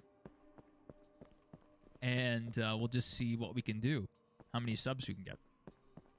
So I did, and I'm like, I don't really know what to make videos about. And he's like, just make any kind of video you can and put it out there and see what happens. So I did, which is why so many of my early videos are absolute garbage, and why that theme somewhat continues to today.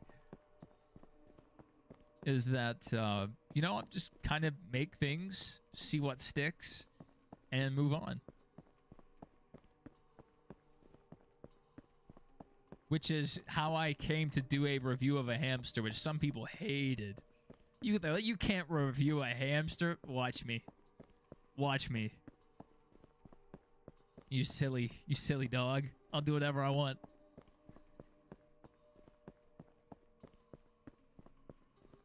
And somehow that video has lived on.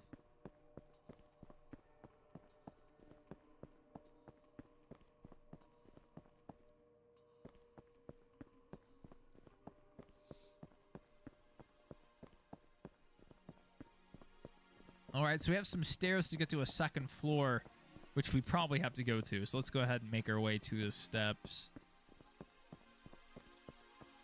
Some nice, like, I don't know if you would call this an atrium,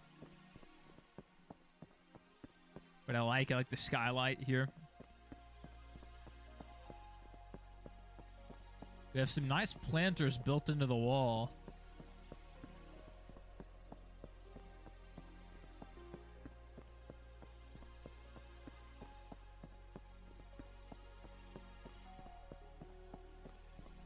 Yeah, I thought it was a really cool idea that Ally had a fan design scheme and like provided their own tools to like make one.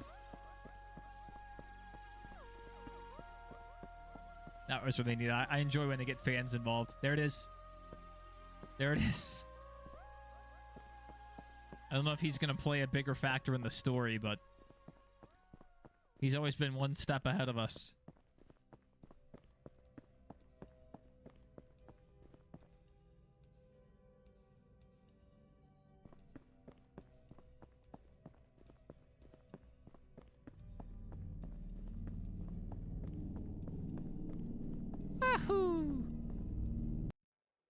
We're back.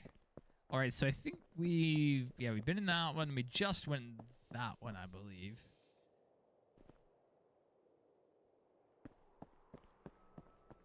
I want to check. These levels load really quickly, so it's no detriment to jump in.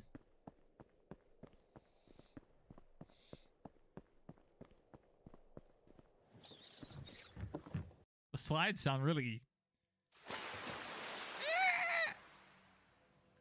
scratchy. So we fell in this way. I don't see any other doors out of here. This time, I think we're gonna hug the right wall. Is there a note over there? Let's see one. Oh, there's a note. Glad they have a little pop-up to help you see it. I'm so hungry and so thirsty, I've started to drink the water. It tastes funny. It makes my head hurt.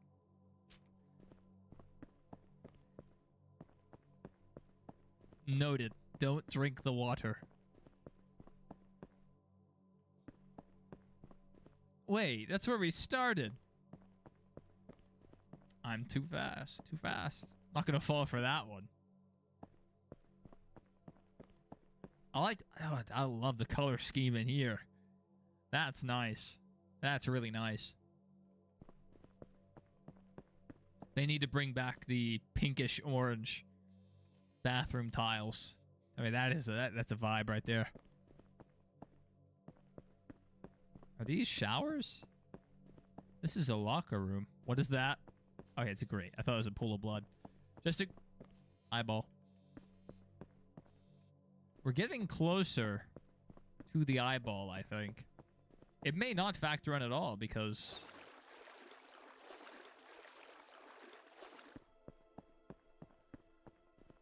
the levels you can do in any order, so maybe we aren't getting any closer.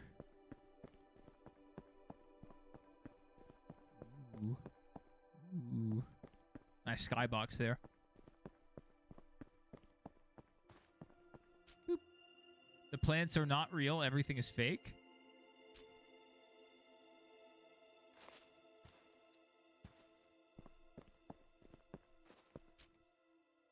It looks exactly like one of the flowers I need to hide.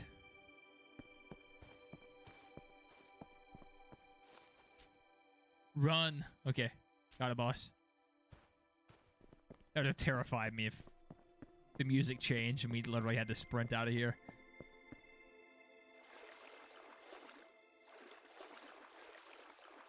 Welcome back, Justin. Oh, yeah.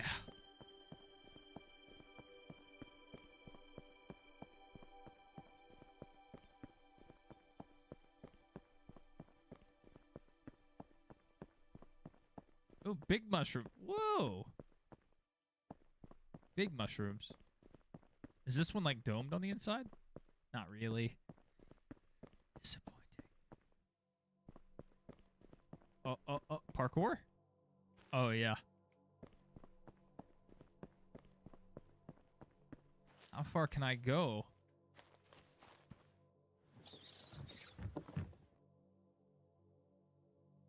Was I supposed to do that?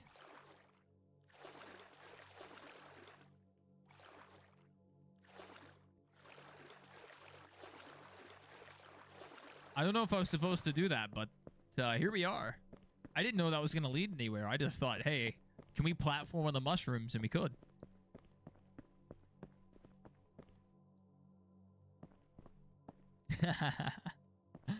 Hey, that's just absolute cinema is what that's called.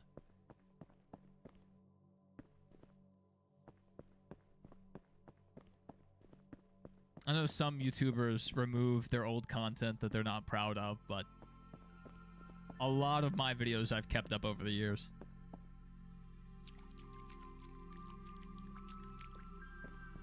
Even though it's extremely cringe.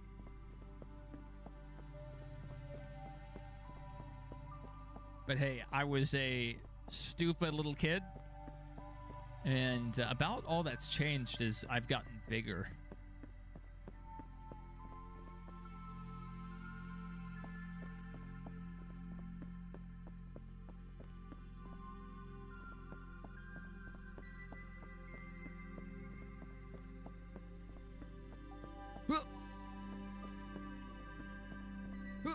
Okay.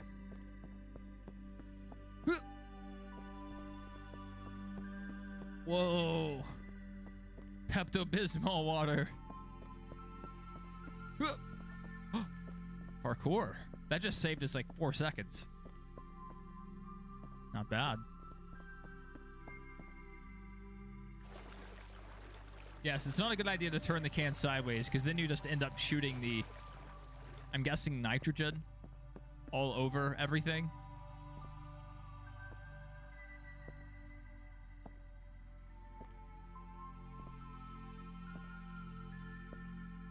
I hope I'm supposed to go this way. This crouching is very slow. Whoop. It does look like we're getting closer. Okay, this is crazy.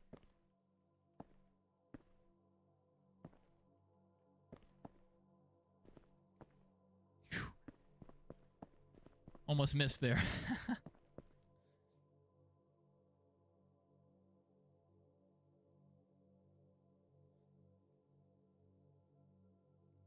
I don't know what it is about wearing this headset, but it gets my hat turned sideways half the time. I go back and watch the video and I'm like, my hat is completely sideways.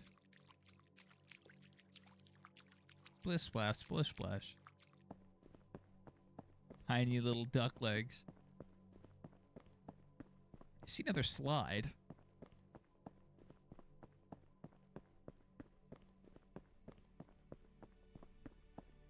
This looks like a lazy river. Yeah, I love lazy rivers. One with a really strong current that just pushes you along. Oh. Beautiful stuff.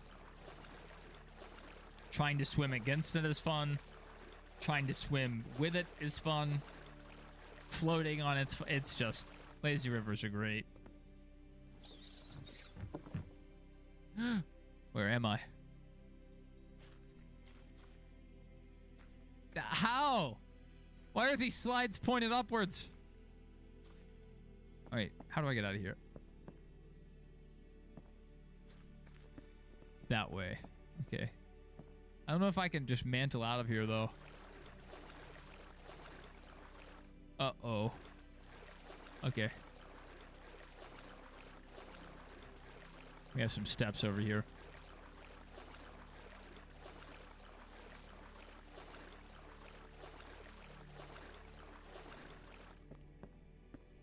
This is beautiful.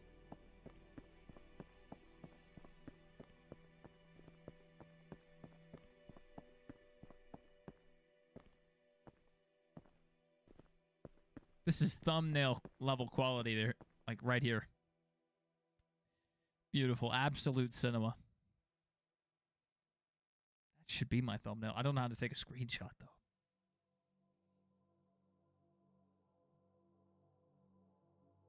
Oh, let me. There's my screenshot. I take that, boom. Thumbnail quality.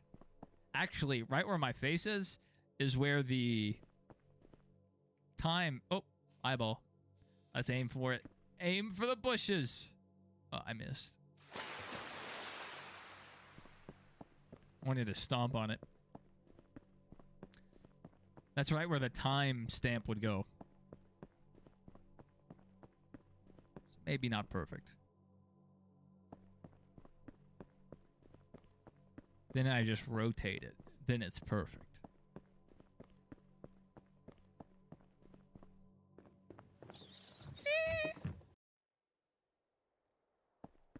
All right, one more level.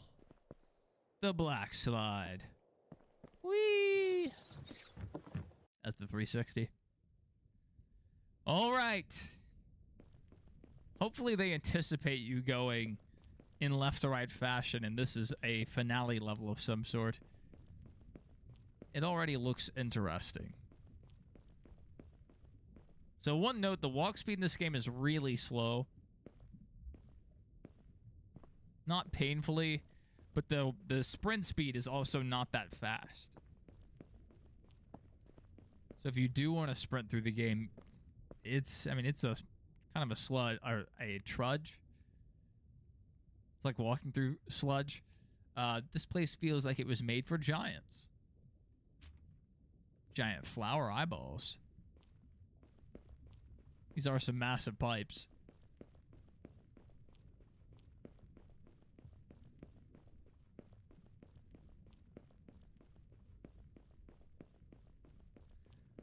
So I don't mind the slower speed as much. It's not too bad. Thankfully, there's no stamina system. Eyeball. The main gripe would be that there's no toggle sprint feature. So you're stuck holding the shift the whole time. Which can be a bit of a pain. Although you could probably go in your mouse settings and like put one of your mouse buttons as sprint and just do that instead. But again, you probably shouldn't have to tweak your mouse settings to have an easier experience. Found some wooden boards, but only 2 are strong enough to create a makeshift bridge. You'll have to jump to the other pipes. Corden. Who's Corden? James Corden?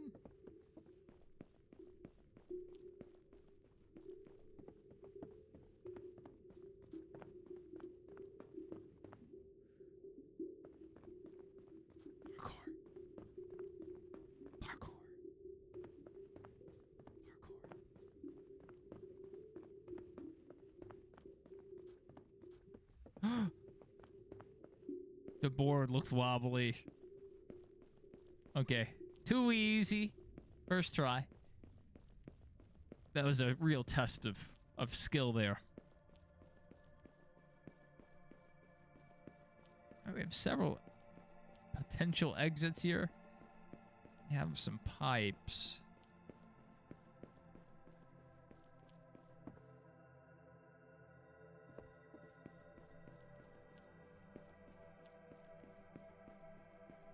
I'm gonna go this way.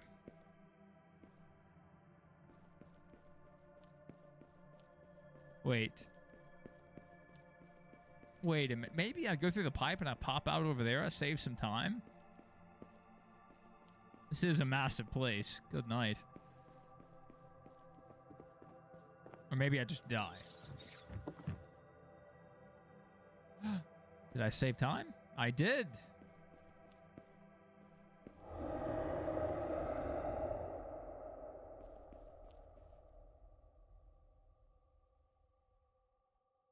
So if I went through the other pipe, maybe I came out over there. I don't know.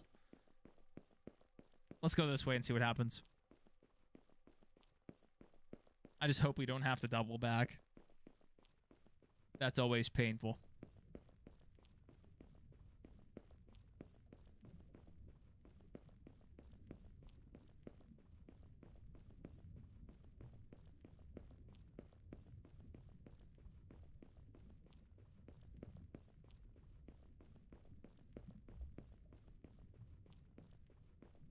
All right, so far looking pretty good. The scale on this map is insane.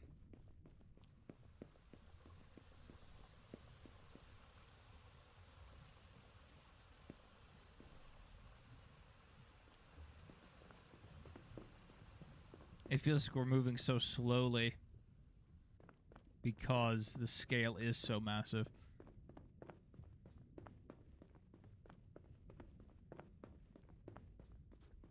This is a very unique area, though.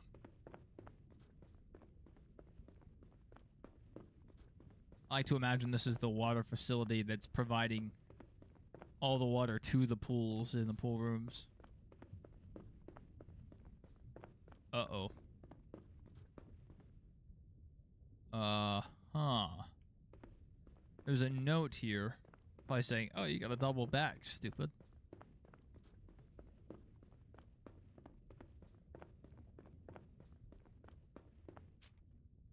Pedro is here. Thank you, Pedro. Thank you. Thank you. Pedro. Not very helpful.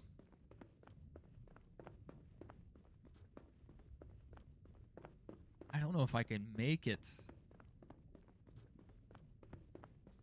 Huh.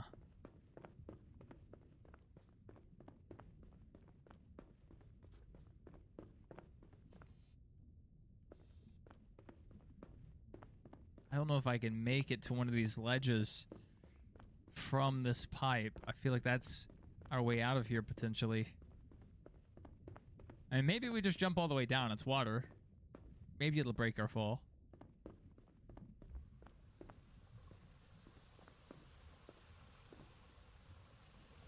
Uh-oh. Okay, no, it didn't matter. I thought we had to walk maybe on the ledge, but... Nope. Nope. Just had to jump down. I'm glad we found Pedro's note, though.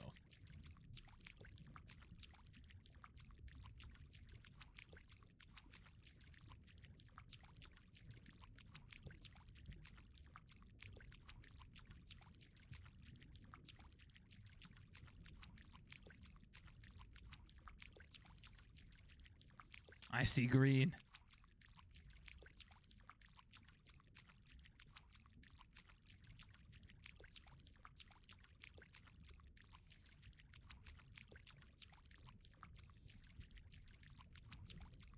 This map's so big.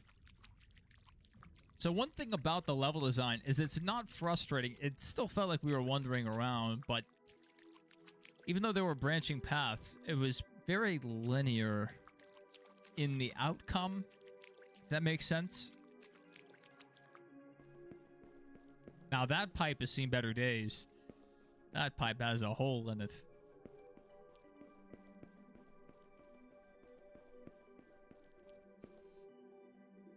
those windows.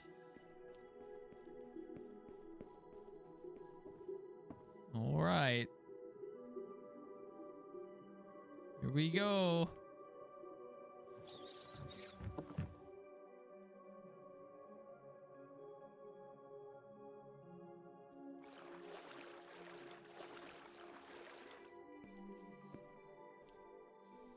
Long way down. Whoop. A little drop off.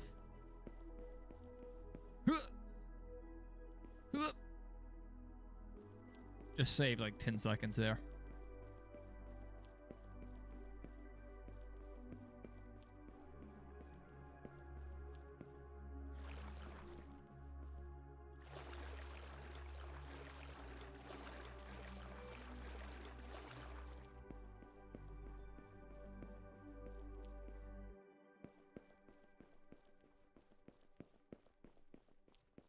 So at no real point in this game was I frustrated about finding the exit. So that's always a good thing. I do feel like there was probably a little more to see, perhaps. Going in every little room, nook and cranny.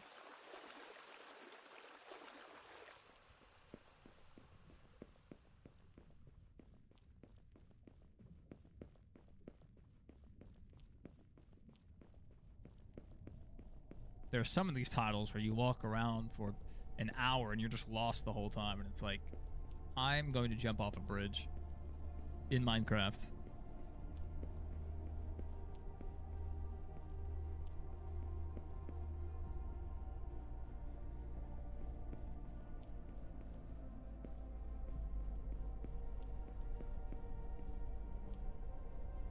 Pretty big room.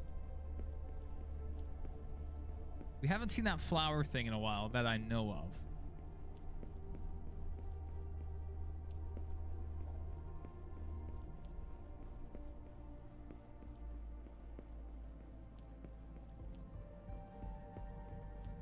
Oh, there it was. I was looking away. Alright, probably go that way.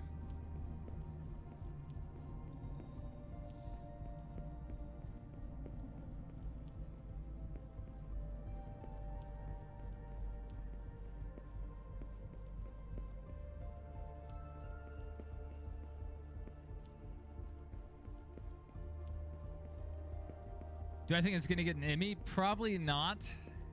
But yeah, I don't know. I watched it. I watched it the day it came out. I was waiting on it. But a lot of people are not very happy with how it was done. In terms of like taking it seriously and like giving the subject of the documentary airtime to like talk about his opinions. Like the whole list of people he liked and the list of people he didn't like, and from like it's a serious subject matter what it was dealing with, but at the end of the day, will anything come from it? That remains to be seen. And was it treated serious enough? Maybe not. But it was unusual. Normally in a documentary about someone that did a bad thing, typically that person is in jail or not able to comment or dead. This time, not only was the person that the documentary was about was available, they were like the star of the show. You know, I had so much screen time. And just a wild guy. I mean, proud of what he did. Not even denying it, which is insane to me. Just wild stuff. My wife, she was watching it with me, and she's like, I'm going to have nightmares after that. Oh, dude, he's massive. That is a blob of a man. At one point in the documentary, these guys are talking about approaching him about it. They did like a, I guess, I forget what you would call it. But anyway, they trapped him. and they were going to approach him in person, and they were like, "Oh my goodness, it's a blob. Oh, that's EDP." My goodness, yeah. I mean, he's a big dude. He is a big dude. So I'm going to scan this one really quick and see where this takes us. It may just take us to the developers page. The last QR code on the magazine in the first pipe we went down. Yes, it does. It takes you to their YouTube page. So Astrophobia, I didn't even know it was by the same developers, but I already have that in my cart ready to go. So we'll probably play that at some point. Probably not tonight. But yeah, I mean, that's this game. There wasn't really a story to it. The entity we saw never really approached us or anything, which is fine. I just enjoy exploring these environments, especially an environment that's supposed to be chill like the pool rooms. I was okay with that. And this was an interesting take on the pool rooms. Unlike Pools, which is a great game, by the way, these pool rooms had different themes to them. You know, one was like a mall theme. That one was more industrial. The first one seemed like a motel or something. We had like sauna areas. It was fun. The PlayStation graphic theming was interesting. Definitely a choice. Not bad. I think the VHS filter is done better than most games. I feel like most games overdo this in the emphasis to make it feel like VHS. But, I mean, maybe the older VHS tapes look like that have deteriorated, but VHS back in the day wasn't all garbage, distorted looking, stuff. Especially on a CRT. It didn't look too bad, but this one doesn't make my head or my eyes hurt. Some do. So I wouldn't have minded playing on this one. But even without it, they did a pretty good job of giving the retro, somewhat CRT feel. Not bad. Celebrity Deathmatch, him versus Dave Blunts. EDP's kidneys are failing. Dave was on a fitness program that Kanye put him on, but I doubt he's still on it. But Dave needs oxygen just to stand up, so I don't know. Like, if they even had to like walk into a ring, EDP probably wins by default, even though they're both massive. But Dave Blunts is on a different level of massive. Just a completely different level. Anyway, we might go live with something else, but I would at least change shirts and stuff first. I don't know. We might play like a few Doom levels. I don't really feel like starting Fallout 2. I kind of want to try to play Fallout 2 in one sitting. And I would still have to make a thumbnail. I don't think I've made one for not Fallout, Flat Out. I don't think I've played one for Flat Out yet. Or made a thumbnail for Flat Out 2. Having trouble. So yeah, we might play a little bit of Doom, the Dark Ages, with the mods that we have installed. Aside from that, we're probably about done here. We'll be, regardless, if we don't go live here in a second, we will be live tomorrow for the truck race. So, as long as we wake up on time, I should see you guys tomorrow. Well, today. Later today. So we have that Richmond race here in just, a handful of hours now. Like 8 hours or something. And before that, I may go to Top Golf. So, I don't know. Probably shouldn't get on Doom, but I don't need to lose those skills if I'm going to finish that playthrough again. So, no, we'll probably hop right on Doom right after this.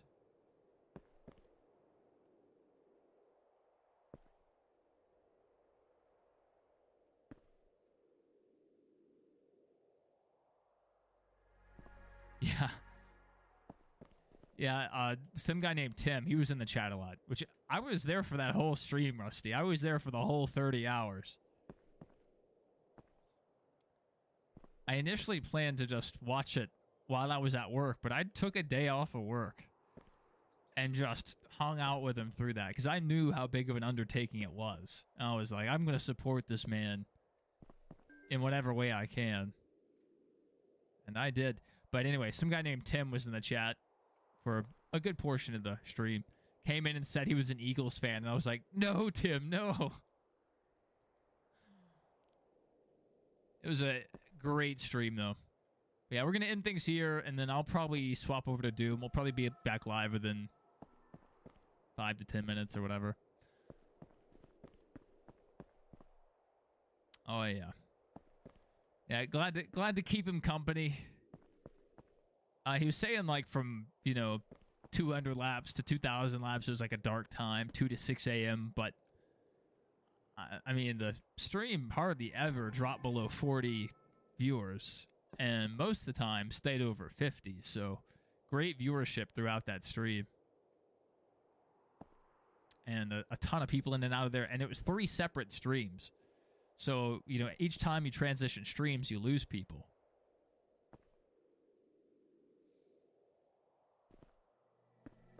So it was impressive that every stream picked the viewers back up right where he left off. Anyway, that'll do it for us. I'll be back with Doom here in a bit. Most likely.